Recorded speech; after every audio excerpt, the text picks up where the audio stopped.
له وأشهد أن لا إله إلا الله وحده لا شريك له وأشهد أن محمدا عبده ورسوله أما بعد.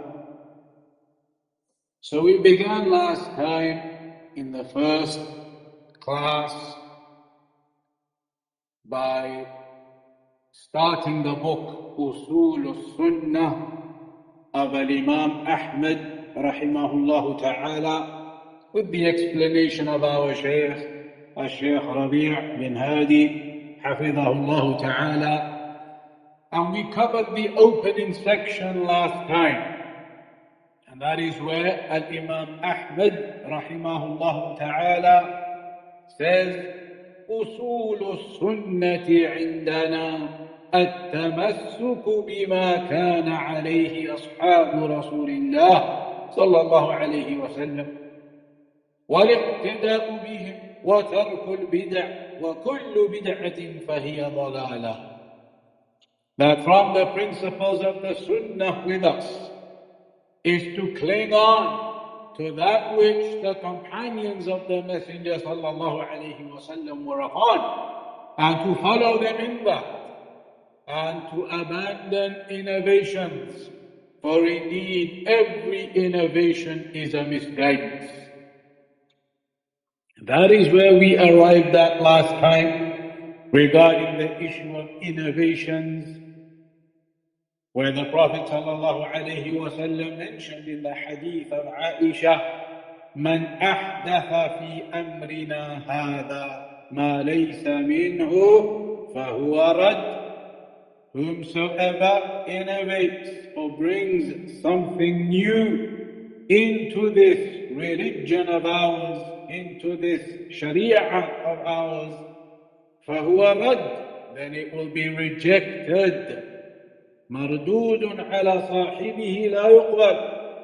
That action will be thrown back upon the person who does it, and it will not be accepted from him.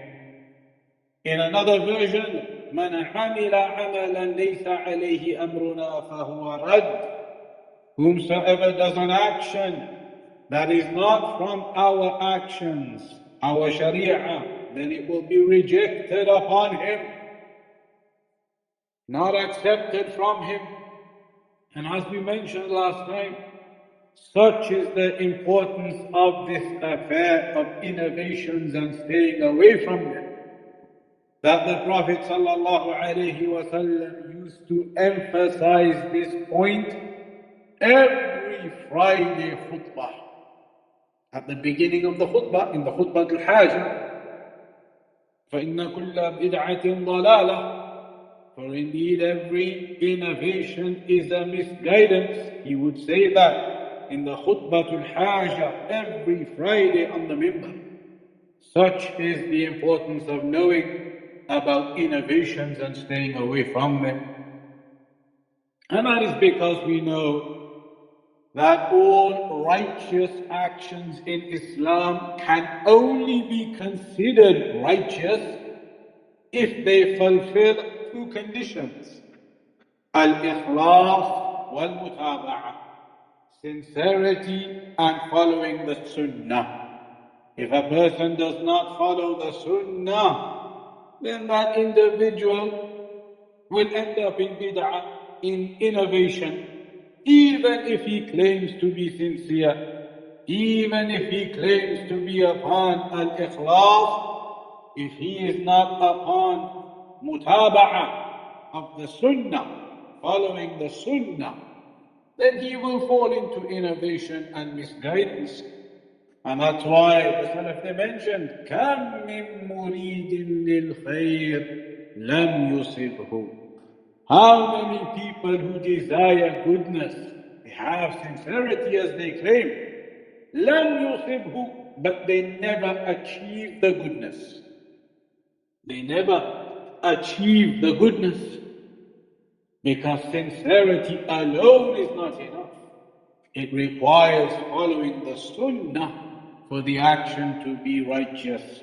And that's why in the Quran, when it mentions so often, For example, in Surah Al-Asr, وَالْعَصْرِ إِنَّ الْإِنسَانَ لَفِي خُسْرٍ إِلَّا الَّذِينَ آمَنُوا وَعَمِلُوا الصَّالِحَاتِ. As-Salihat, what are As-Salihat?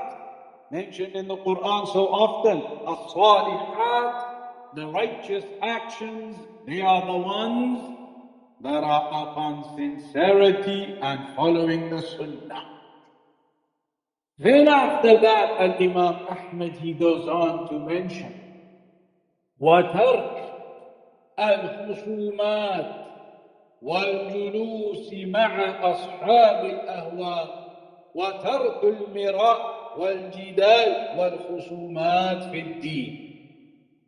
That also from the principles of the Sunnah is that we leave argumentation in the religion and sitting with the people of desires. We leave off, abandon getting involved in argumentation and disputation in the religion or sitting with the people of desires.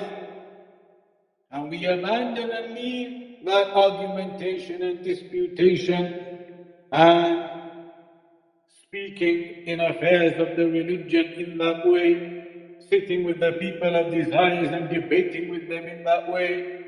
That is not from our methodology.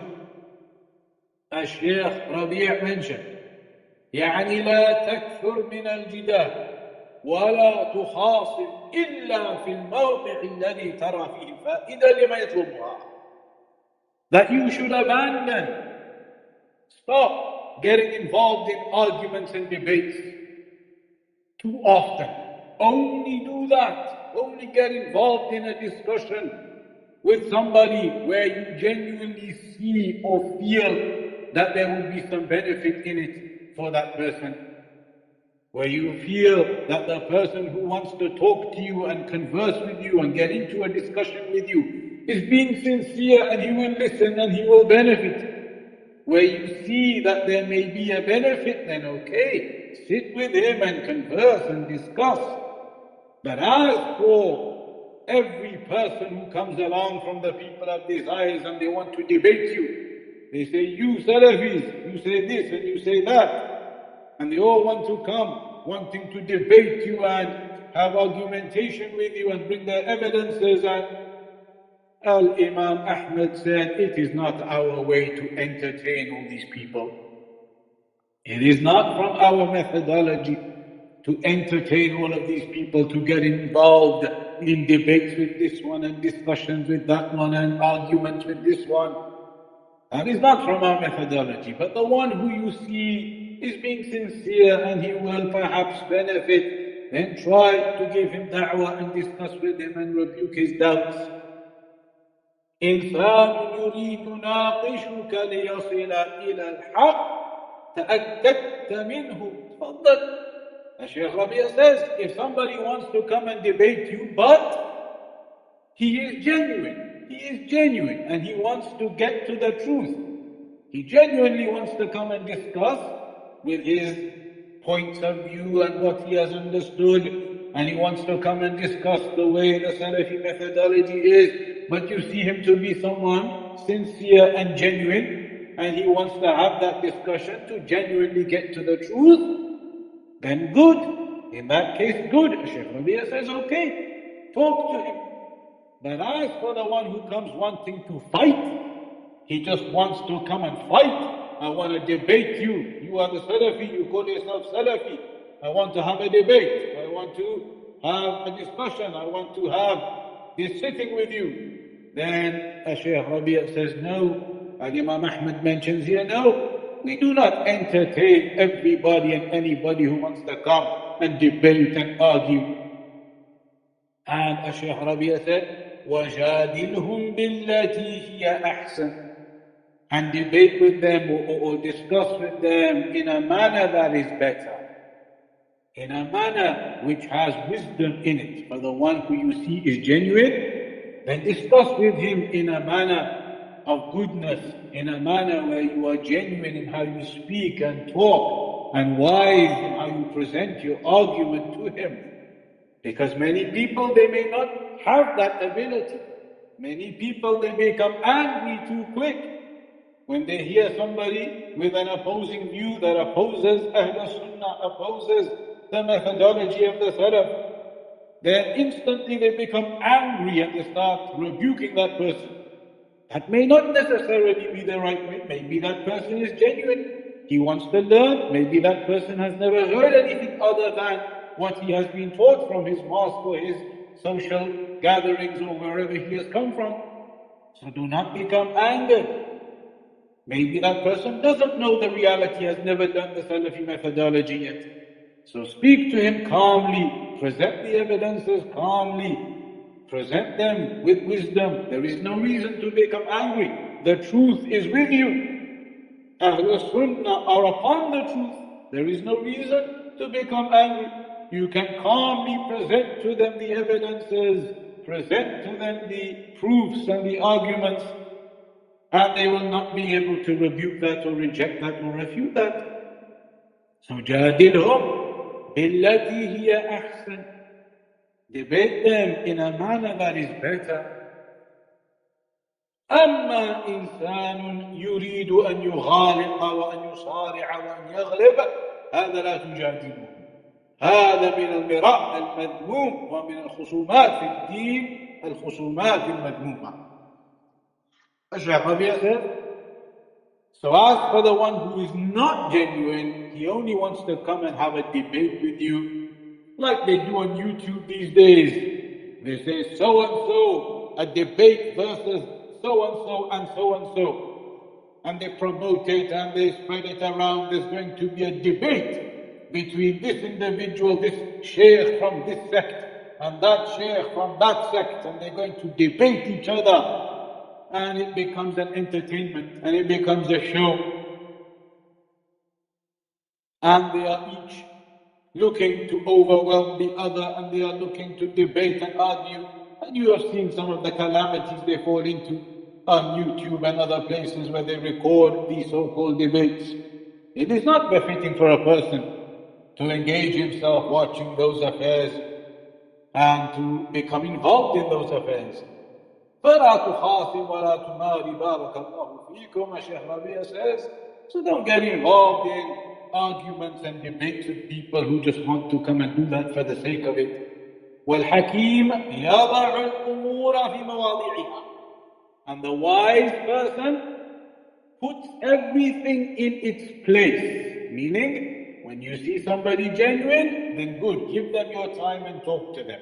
When you see somebody just wanting to come and debate for the sake of it, and wanting to win the debate over you, and wanting to argue with you, then do not waste your time and do not entertain such an individual. And also, Imām Aḥmad said, وَالْجُلُوسُ مَعَ أَصْحَابِ الْأَهْوَاءِ. That we do not sit with the people of desires. لأن مجالسة أصحاب الأهواء تؤدي إلى الزيغ في الغالب.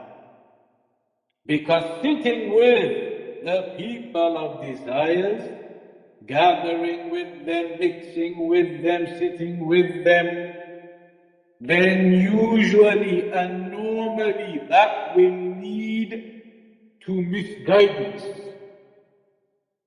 It will lead to your misguidance perhaps, if you mix with the people of innovation and the people of desires, and you hold them to be your social circle and your gatherings and your friends, and that's who you sit with and mix with, then it is feared that you may become overwhelmed by them.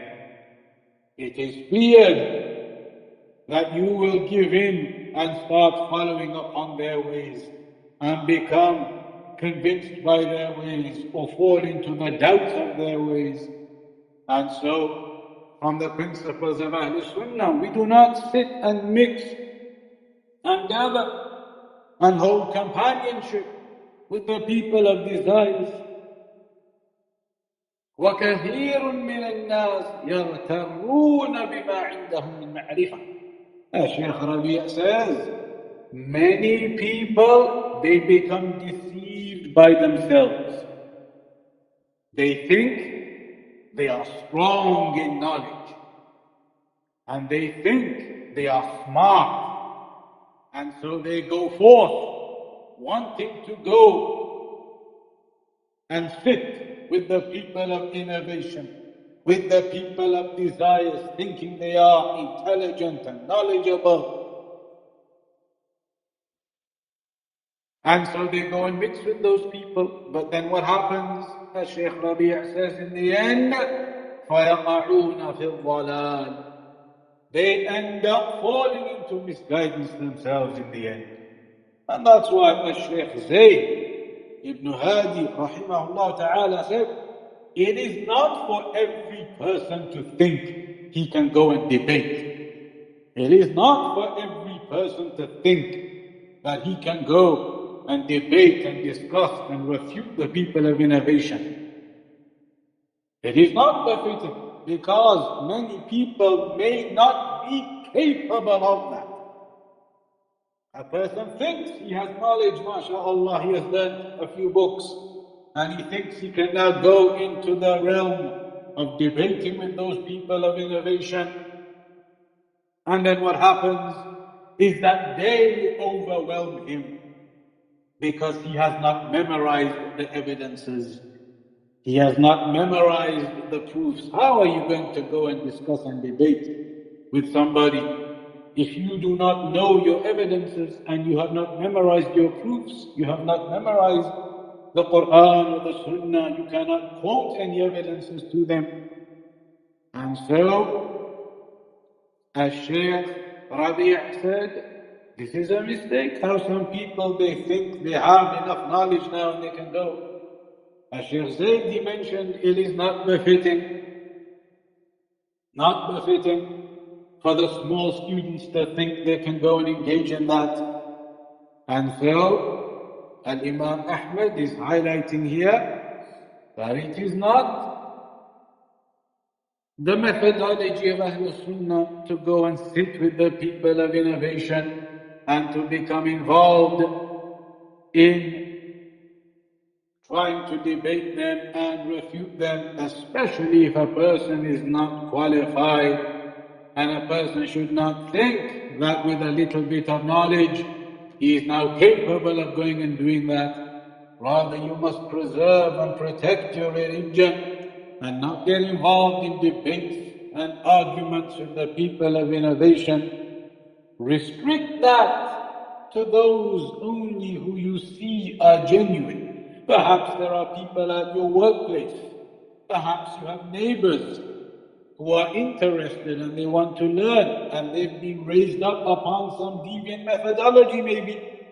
Your workmates or your neighbors, Muslims, maybe they have been raised upon Sufiya or raised upon some Ikhwani methodology, and they know nothing else. They do not know any better. And they are genuine people, you see from them. And so maybe they come with doubts and they say, you Salafis, you do this and you do that, and how can that be right? But if you see them to be genuine, and you know them, and they will listen, and they want to get to the truth, not just to debate you for the sake of it, then give them time and give them da'wah. Try to give them some time and give them some materials and show them the evidences, give them the lectures of the scholars. If you see that they genuinely want to get to the truth. But as for what we see often occurring among the youth, or those who are perhaps new to Salafiyah, that you have this feeling, perhaps, some of the youth, that they want to go now and they want to correct all of the people of innovation and highlight to them the evidences that they've learned. But the reality is they have only learned a little bit yet, and they have only memorized a very small portion yet.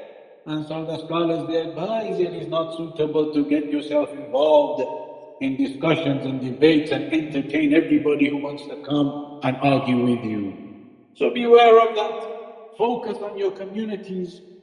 Focus on your communities in teaching them, nurturing them, cultivating them, and giving da'wah to the general folk, giving da'wah to those who will listen and are interested.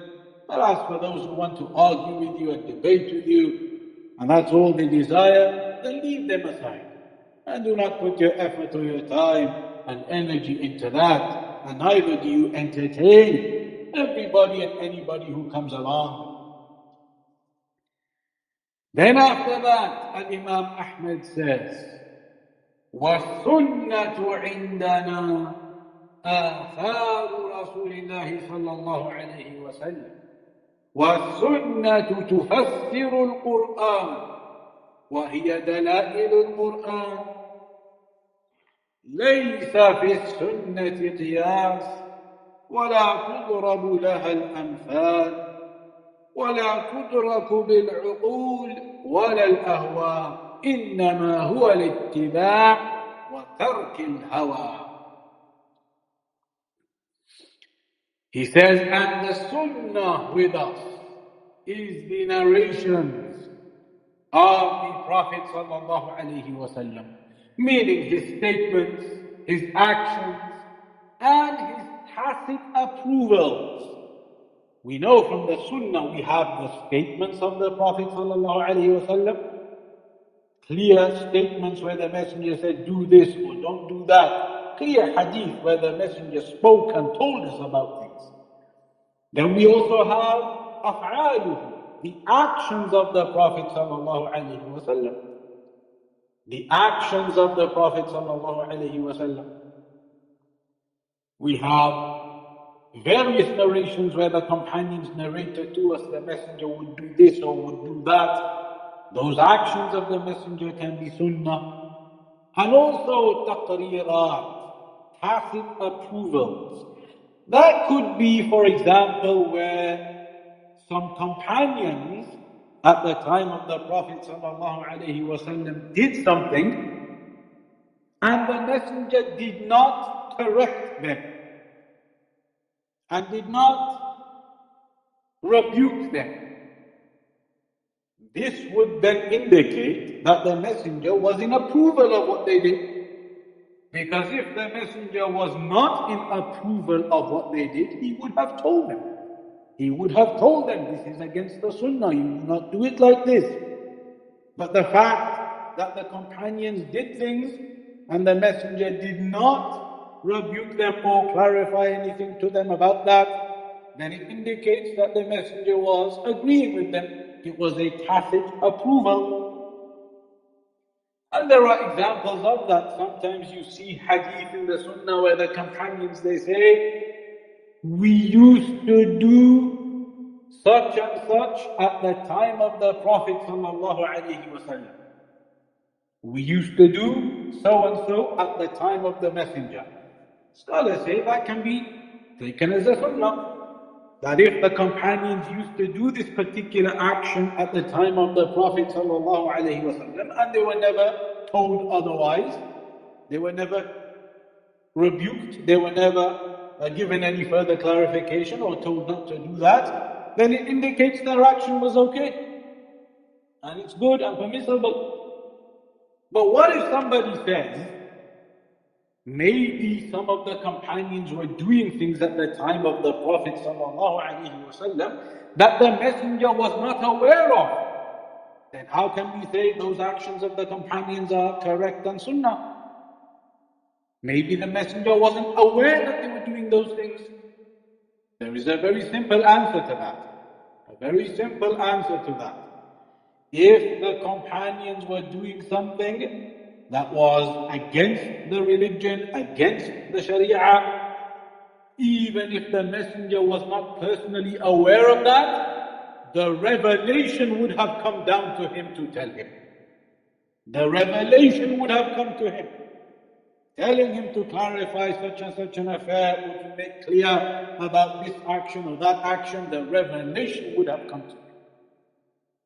It is not possible that the companions were doing affairs that are in opposition to the Sharia, in opposition to the revelation, and the Messenger did not receive any revelation to clarify these affairs. So, if they were doing something at the time of the Messenger and they were not told otherwise, then that can generally be considered a tacit approval, especially if it was done in the presence of the messenger. Especially if it was done in the presence of the messenger. But even if it was not in the presence of the messenger, then scholars have highlighted the revelation would have come and clarified that. As an example, just an example for that, there is a hadith, and if I recollect, Allahu A'lam, I think the hadith of Jabir perhaps, where he said, كُنَّا نَعْزِلُ فِي عَهْدِ رَسُولِ اللَّهِ صَلَّى اللَّهُ عَلَيْهِ وسلم. وَالْقُرْآنُ يَنزِلُ, or the wording is something similar to that. He said, we used to practice coitus interruptus during the time of the Prophet sallallahu alaihi wasallam. We used to practice coitus interruptus during the time of the Prophet sallallahu alaihi wasallam, and that is when a person, a man, has intercourse with his wife and removes himself prior to ejaculation, so that the ejaculation does not occur within the woman. Coitus interruptus. And it mentions in the hadith they used to do that at the time of the Prophet ﷺ, and that would therefore perhaps reduce the possibility of pregnancy, etc. But they used to do that occasionally at the time of the Prophet ﷺ. And no revelation ever came to rectify that and to say that this is incorrect and impermissible. And so the scholars, they said that would be permissible. The act of coitus interruptus would be permissible because the companions, they mention in that hadith, they used to do it at the time of the Prophet ﷺ, and no correction was made of them. So that is known as taqriratihi, the tacit approvals of the messenger. And so we have those three, the statements of the messenger, the actions of the messenger, and the tacit approvals of the messenger. Then Imām Aḥmad says, وَالسُّنَّةُ تُفَسِّرُ الْقُرْآنِ وَهِيَ دَلَائِلُ الْقُرْآنِ. That the Sunnah, it clarifies the Qur'an, and it is the evidences for the Qur'an. And that is because the scholars have mentioned, and it's important to remember, that the Qur'an and the Sunnah are connected with different relationships. There are different types of methods that the Qur'an and the Sunnah are connected to each other upon. One relationship between the Qur'an and the Sunnah is that the Sunnah affirms what is in the Qur'an. Sometimes you have a particular ruling that comes in the Qur'an, and you have the exact same ruling in the Sunnah. The Sunnah confirms and emphasizes what is in the Qur'an. Like, for example, the call to Tawheed and the warning against shirk. Many ayat in the Qur'an. وَاعْبُدُوا اللَّهَ وَلَا تُشْرِكُوا بِهِ شَيْئًا. Worship Allah subhanahu wa ta'ala and do not associate any partners with Him. Same in the Sunnah. أتدري ما حق الله على العباد وما حق العباد على الله. حق الله على العباد أن يعبدوه ولا يشركوا به شيئا. The right of Allah upon His servants is that they worship Him alone and do not associate partners with Him. So one relationship between the Qur'an and the Sunnah is that the Sunnah affirms what is in the Qur'an. Another relationship between the Qur'an and the Sunnah is that the Sunnah clarifies what is in the Qur'an. It gives further explanation and clarity to what is mentioned in the Qur'an. So, for example, in the Qur'an, it mentions وَأَقِمِ الصَّلَاةِ. Establish the prayer. Establish the prayer. Many ayat in the Qur'an telling us that we must pray and establish the prayer. That ruling is in the Qur'an. However, does it tell us in the Qur'an how many raka'at we have to pray for each prayer? Does it tell us we have to pray 2 raka'at for Fajr, and 4 raka'at for Dhuhr, and 4 raka'at for Asr, and 3 raka'at for Maghrib? Read out loud in the first 2 and quiet in the third. And 4 raka'at for Isha, read out loud in the first 2 and quiet in the second 2. Does it give us all those details in the Quran? It does not. In the Quran, it just tells us the command to pray. Where is the clarification of how to pray and how many raka'at and all the details, all the clarification? That is in the Sunnah. So the Sunnah is clarifying what is in the Quran. Another example of that, in the Quran we are told, for example, to do Hajj, to perform Hajj. In the Sunnah, or rather, so in the Quran it tells us to do Hajj. Does it tell us in the Quran how many times we have to go around the Kaaba when doing the Tawaf? Is there an ayah in the Quran that tells us when you do Tawaf it has to be 7 times around the Kaaba? There is no ayah. The Quran just tells us we have to do Hajj. Where is the clarification and the detail of how to do that, and 7 circuits around the Kaaba and 7 circuits between Safa and Marwa? That is all in the Sunnah. So the second type of relationship between the Quran and the Sunnah is that the Sunnah clarifies what is in the Quran. The third type of relationship between the Quran and the Sunnah is that the Sunnah sometimes tells us extra details or extra things that are not mentioned in the Quran in the first place. Sometimes the Sunnah tells us about aspects of the religion that are not mentioned in the Quran in the first place. And there are some examples of that, like on the Day of Judgment, some of the things that are going to happen on the Day of Judgment. And you know, there are many things, the bridge that everybody must cross over, the weighing scales, many things happen on the Day of Judgment. We're actually going to cover all of those later on in Uṣūlu Sunnah. Later on in Uṣūlu Sunnah, it goes through step by step everything that happens on the Day of Judgment. From those things that happen on the Day of Judgment, there are some of them that are not mentioned in the Quran at all. They are only mentioned in authentic hadith.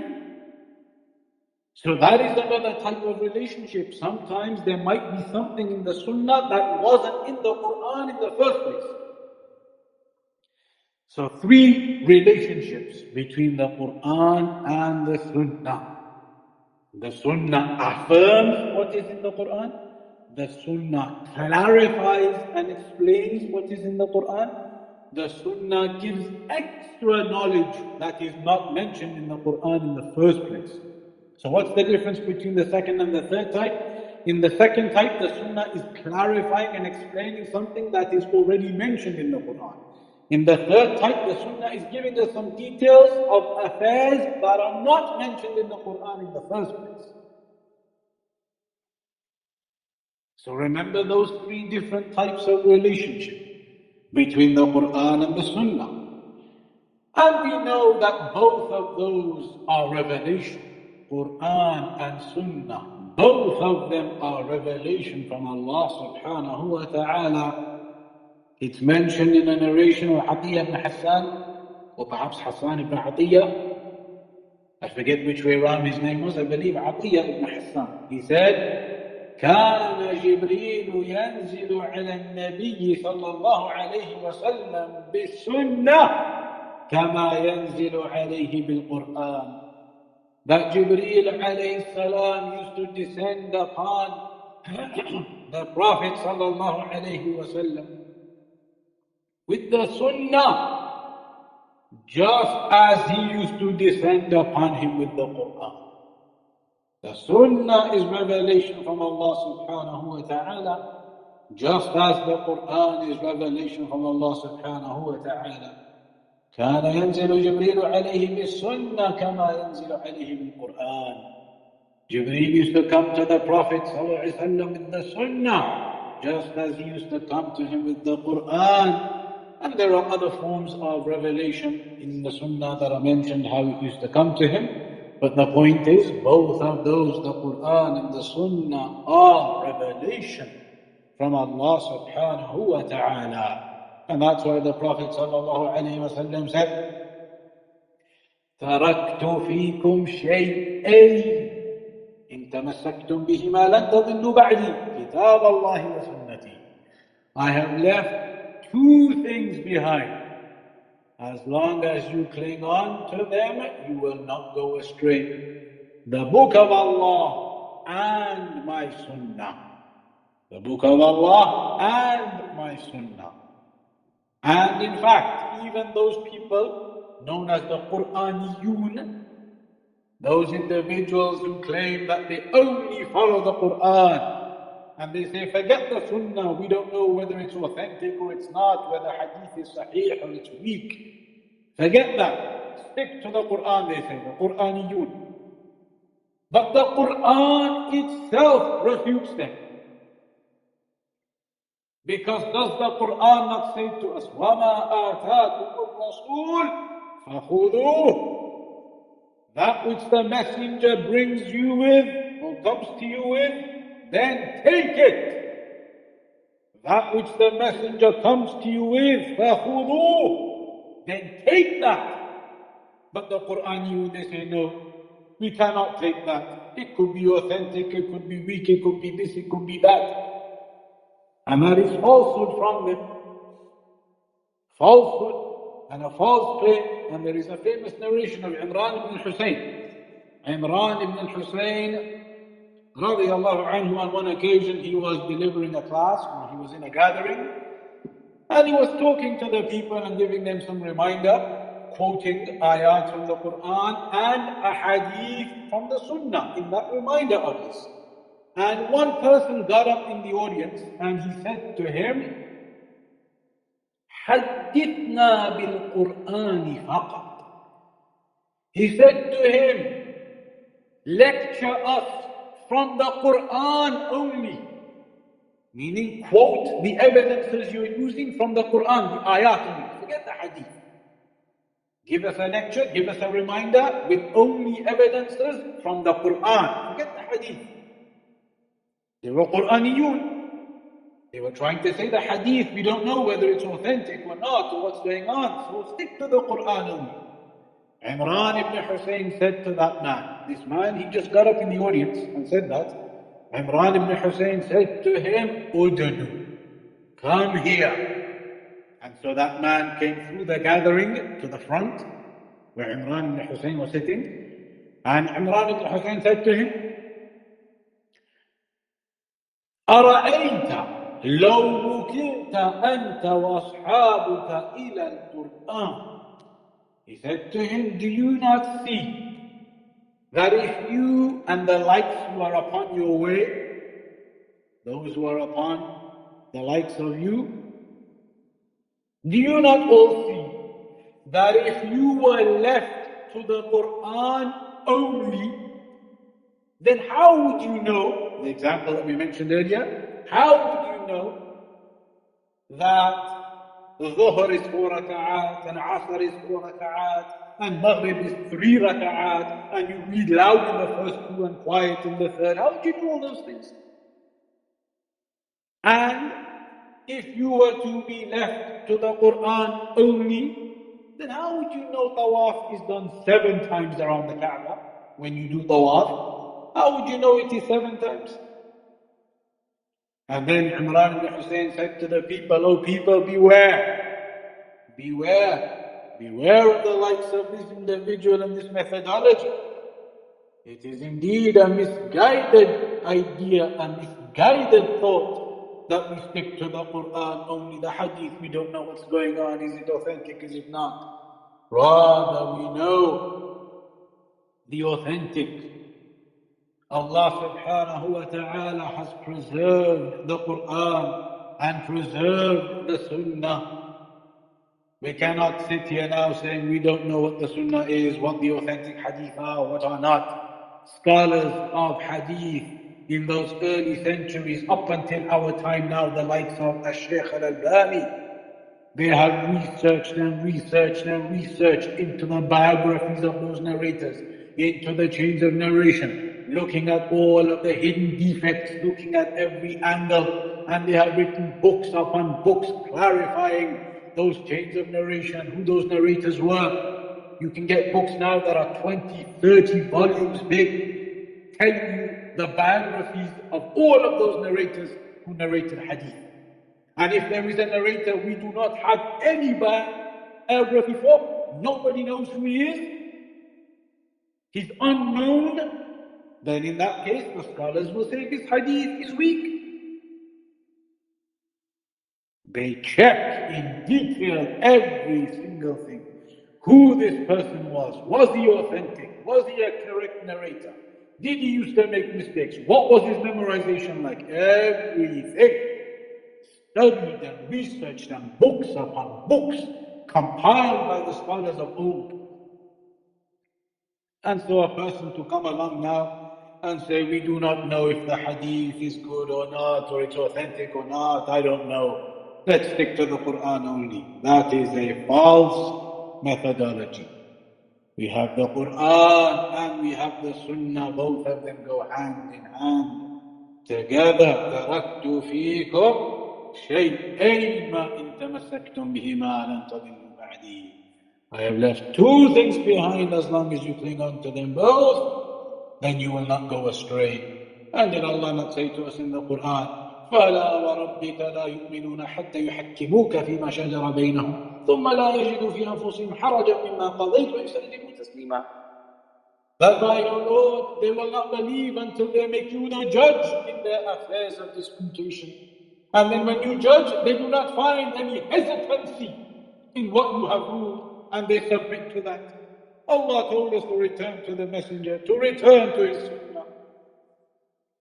And so that is what Imām Aḥmad has started to highlight in this section. That is where we'll conclude on for today. And we'll continue with the next part from next time, which is still continuing on the section regarding the Sunnah, and that you do not have any qiyas in it and you do not make any examples of it. We'll complete that small section next time, and then it goes on after that into Imām in the decrees. So we'll continue with that from the next session, insha'Allah ta'ala. And we'll conclude upon that for today. وصلى الله على نبينا محمد وعلى آله وصحبه وسلم. Any questions or anything to add? Allah يبارك فيكم جزاكم الله خيرا. We have some few questions here, inshallah. The first question says that were the four Imams of the main Madhahib al-Arba'a upon the same Aqidah and Manhaj with the companions of the Prophet sallallahu alaihi wasallam? BārakaLlāhu fīkum. Yes, so the four Imams. The first one of them, Al-Imam Abu Hanifa. Then the second one, he was the first one, he was born in 80 Hijri. Al-Imam Abu Hanifa, born in 80 Hijri. There were even companions still alive when Al-Imam Abu Hanifa was born, because the last companion died in 110 Hijri. Even though the correct opinion is that Al-Imam Abu Hanifa did not meet any of them, but he was born very early, and then after that was Al-Imam Malik, and then after that Al-Imam Shafi'i, and then after that Al-Imam Aḥmad ibn Hanbal. All four of these Imams, generally speaking, all four of them are upon the Aqeedah of Ahl Sunnah wal Jama'ah. The only issues mentioned are with regards to Al-Imam Abu Hanifa on a couple of points here and there, a couple of points where the Hanafis, they may have some observations upon them. For example, when you go through the Aqeedah of Imam Tahawi, the Aqeedah al-Tahawiyah, that is a Hanafi explanation of Aqeedah, Ibn Abil Izz al-Hanafi, but it is an excellent explanation of Aqeedah. Al-Aqeedah al-Tahawiyah, the Sharh, the explanation of Ibn Abil Izz al-Hanafi, It is an excellent explanation, only with a couple of observations. So yes, it could be said that Imām Abu Hanifa, there were a couple of observations upon him, maybe the observation regarding Iman and the issue of the Murji'atul Fuqaha, a couple of points. But generally speaking, then there is not an issue in regards to Imām Aḥmad or Imām Shafi'i, Imām Malik, upon the Sunnah without a doubt. And Imām Abu Hanifa, generally speaking, likewise, with a few observations here and there. For example, when it comes to the issue of where is Allah, the Hanafis these days, they are upon misguided opinions these days, saying Allah is everywhere. But if they look to the books of Imām Abu Hanifa, he used to affirm that Allah is above. Imām Abu Hanifa never said Allah is everywhere.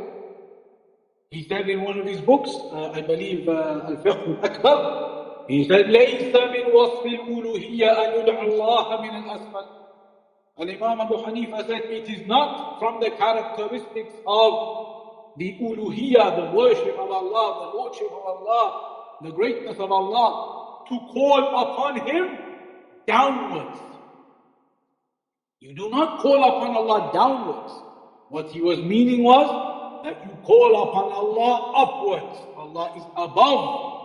And so the scholars, they said, look, he was affirming Allah is above. The problem these days is the Hanafis, they do not follow the Aqidah of Imām Abu Hanifa. They would even accept this and acknowledge it. They would admit it. They follow the Ash'ari Aqidah, other types of deviated Aqidah, and they say we take the fiqh from Imām Abu Hanifa, and we take the Aqidah from the Ash'aris or other places. So generally, even Imām Abu Hanifa was good, with a few observations, and the other Imams were upon the Sunnah without doubt. Jazakallah khairan. The next question here says that, is there such a thing that is called good bid'ah? Is it bid'ah to hasanah? Like the action of Umar ibn Khattab, uniting all the Sahaba together for Salatul Tarawih. Yeah, so this issue of al-bid'ah al-hasanah, the good innovation. We know that Islamically speaking, it is not possible to have good innovation. That is because the Prophet ﷺ used to say, فَإِنَّ كُلَّ بِدْعَةٍ ضَلَالَةٍ. In the khutbah, the Messenger used to say, every innovation is a misguidance.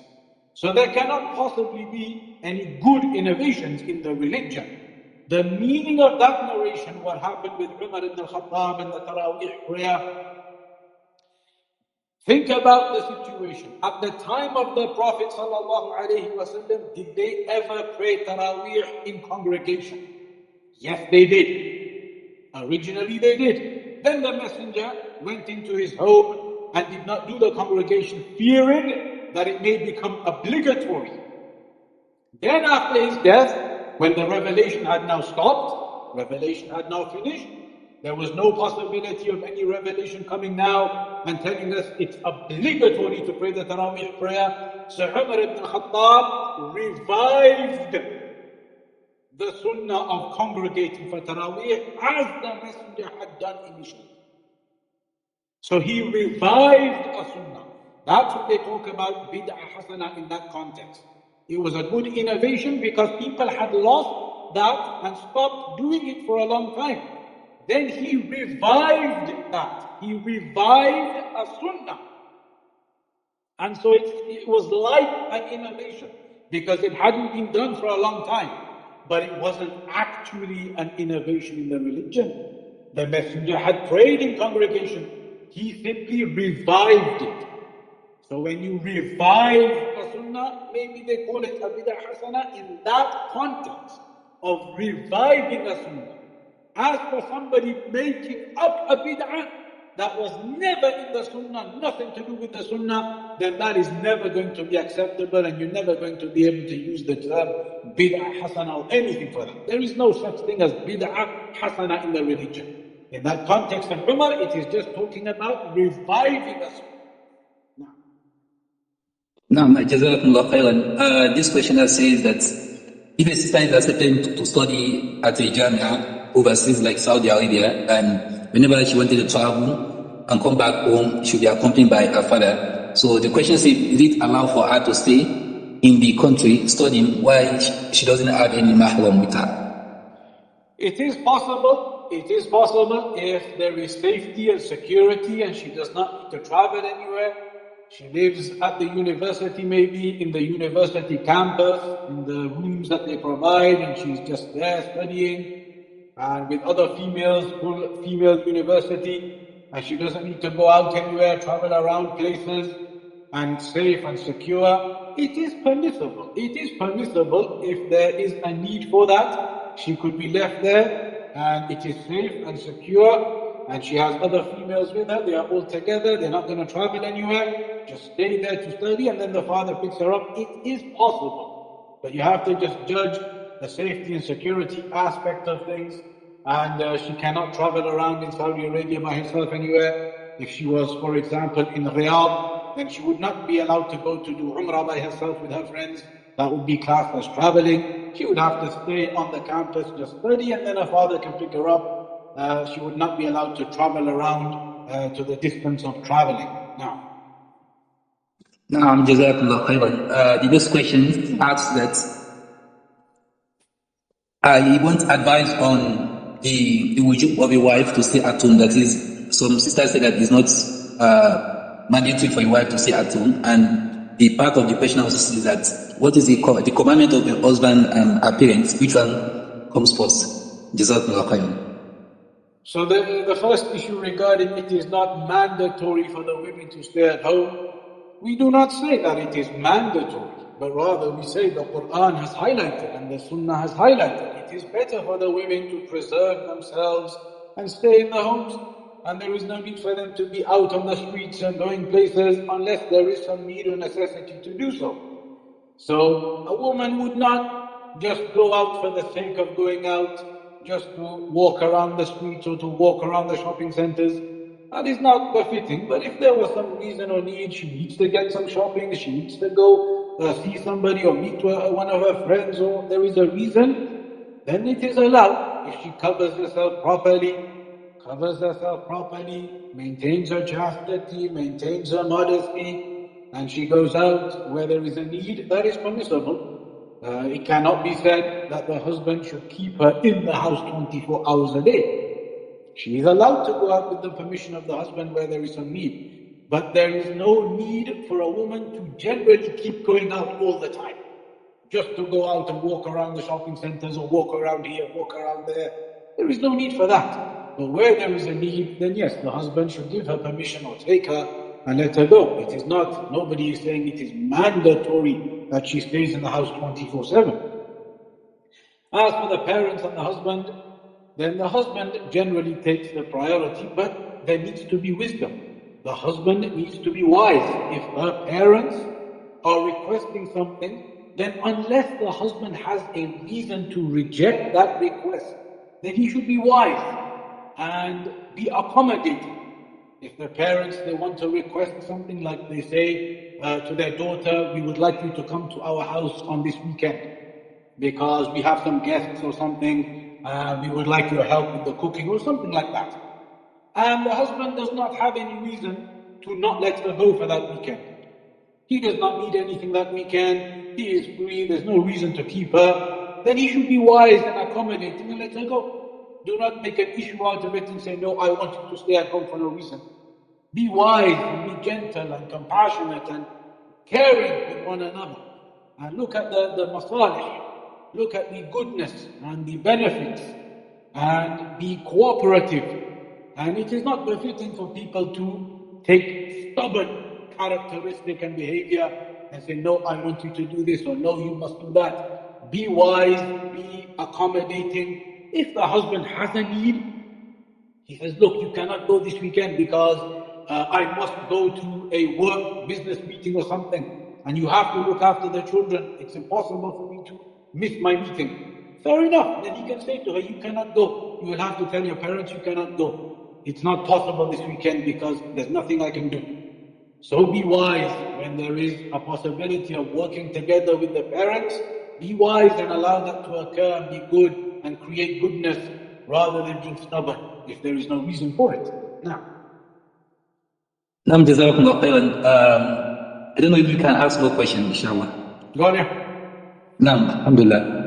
The next questioner says that I want to start seeking knowledge, but I recently got to know that the importance of adab, but I'm confused where to start. So should I go to learn about adab and then knowledge, or how should I go about it? Jazakumullah khairan. Yes, so the scholars, they used to mention that the first thing they learned was adab, that they would learn manners before they learned knowledge.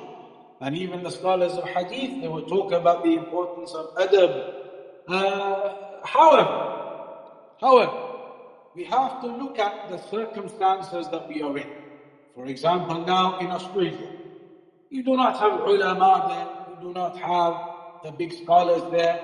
You are going to seek knowledge via, for example, online classes like this, or physical gatherings you might have there. You cannot say, I am not going to learn these classes, or I'm not going to attend these classes, for example, in Uṣūlu Sunnah now, or Uṣūlu, because I need to go and learn a book about adab first. It is not possible. Now you have to start learning. Whatever books are available and what is being taught, you begin with that. The adab, you learn it alongside that. You learn about the way that the scholars are. If you are able, then go to Saudi Arabia and those kinds of places. See the scholars like Shaykh al-Fawzan and Shaykh Abdul Muhsin al-Abbad and Shaykh Abdullah al-Bukhari. Go and meet with them and see how their etiquette is. Listen to the lectures and learn about how they deliver the lectures and how they behave with their students. Now on YouTube and these places, you can see many video lectures of the scholars too. Shaykh al-Fawzan and other scholars, Shaykh Abdullah al-Bukhari. Look at those and watch those and see their etiquette, how they behave and how they talk and how they answer questions. All of that gives you the ability to start learning etiquette of the scholars alongside your studies that you are doing. Continue with your studies, Uṣūlu Sunnah, Uṣūl, 3 principles, 4 principles, Wasatiyya, whatever it may be, and watch and listen to the scholars and continue learning your etiquette as you go along too. The more knowledge you learn, the more etiquette you will continue to learn, inshallah. Jazakumullah khairan. This person is also seeking for an advice. He said that what advice do you have for a layman to learn from Zad Academy? Because other alternatives from Salafis, Marokkis, they are very expensive. But the Zad Academy is a free 2 years online program. What advice do you have? Which academy? I do not know this. Zad Academy, I think, is in other establishment of Asim, Lahkim, and other different individuals. It would not be suitable to enroll yourself into that. Even if it is free, it is not suitable to be taught by the likes of those people. Be patient, continue learning from these other free online classes, free lectures and videos of the scholars, but do not enroll yourself into an academy where you are going to be taught by people who are not upon the methodology of the scholars. You will end up becoming influenced by them. And perhaps they will influence your heart and take you away from the real scholars. So I would not advise to do that. Leave that aside, be patient, study with these online classes, with the scholars, with what's available, materials that are free on the internet, live classes, etc. And do not enroll onto academies where teachers are not upon the way of the scholars. Jazakumullah khairan. And the last question is asking, is it permissible to have more than 2 Jum'ah in a masjid? To have more than 3 Jum'ah? More than one Jum'ah in a masjid. They have different sections. Yep. The issue of having more than 1 Jum'ah in the masjid, scholars have said it is allowed only under extreme necessity. If the mosque gets so completely full in the first Jum'ah, even on the streets outside everywhere, you cannot accommodate everyone. It is impossible. Then the scholars, they say it is permissible to hold another one. Only in that extreme circumstance. But many mosques these days, they have 2 Jum'ahs and the first one is not even completely full. Then in that case, they do not have a legitimate reason to hold another one.